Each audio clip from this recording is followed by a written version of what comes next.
ka amata suwaloy aikoy magang miwangang naraga adum layandoy ni nangse.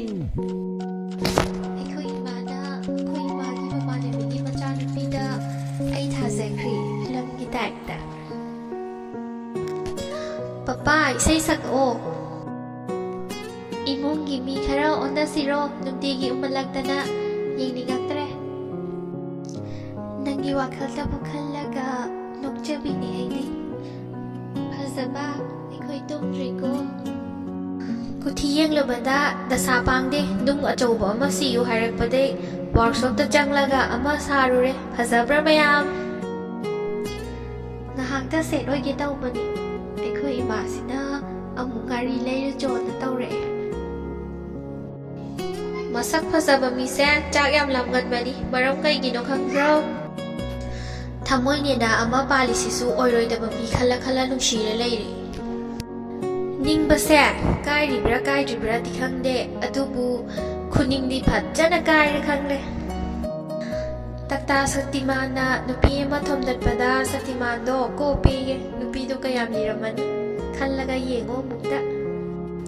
Single Higher Secondary School Laisaringai harau mobile number fawba piling taminana hayeng yum palaga nanenda ku pijaningni kaidi thazadre bema.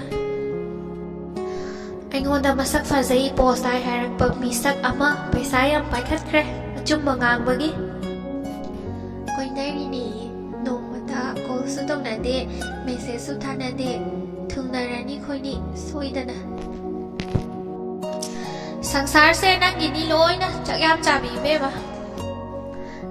Ketharadi akhoi su adum yabanida nupi noinadi kaisum heloi ko. Nangna ai tasina nushiba wairadi aina atoppa koirasu nang saoidabani.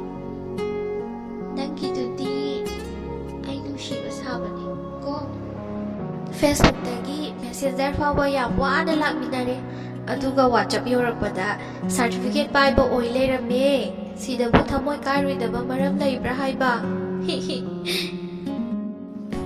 Kaigino aina asuk yamna gyan tarise isa ithanta kalakjai aigi yogi tause.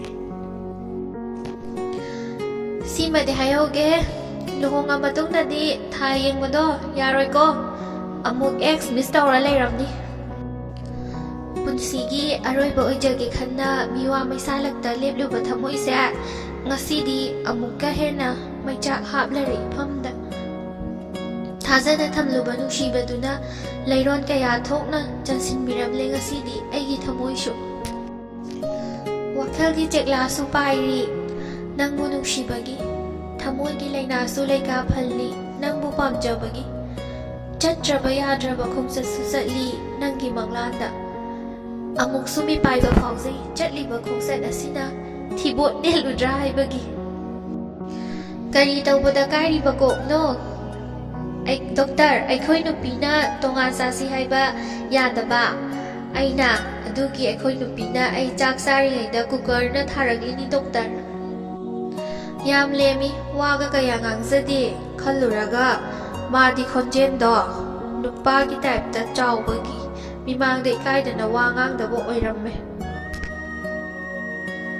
Phazakhraba ai phau chanadre adunga nangna sida tum dakhe kana ngariba ithi thi ge. Ha nupi phangdabagi ni tamo. Ingau ngau jana leiramani punsise haujikti ngautrang phaitreng oina chatkidoreda. Ngai ko ai chak lamba ne yadre cham charwi ge duga hairagi ma.